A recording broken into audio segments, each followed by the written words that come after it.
Ravulapalem TDP camp కార్యాలయంలో 29 మంది లబ్ధిదారులకు సీఎంఆర్ఎఫ్ చెక్కులను ఎమ్మెల్యే బండారు సత్యానందరావు పంపిణీ చేశారు. సీఎం చంద్రబాబు పేదల పక్షపాత అని ఎమ్మెల్యే బండారు సత్యానందరావు అన్నారు. కూటమి ప్రభుత్వం అభివృద్ధి లక్ష్యంగా ముందుకు వెళుతుందని ఆయన తెలిపారు.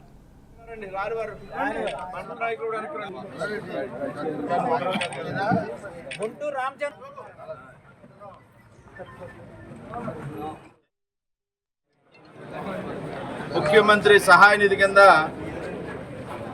29 మందికి 22,37,533 రూపాయలు ఈరోజు చెక్కుల రూపంలో గౌరవ ముఖ్యమంత్రి నారా చంద్రబాబు నాయుడు గారు మంజూరు చేయడం, ఆ 29 చెక్కులు 22,37,533 రూపాయలు ఇక్కడ చెక్కుల రూపంలో అందివ్వడం చాలా సంతోషంగా ఉంది. పేద వర్గాలకు అండగా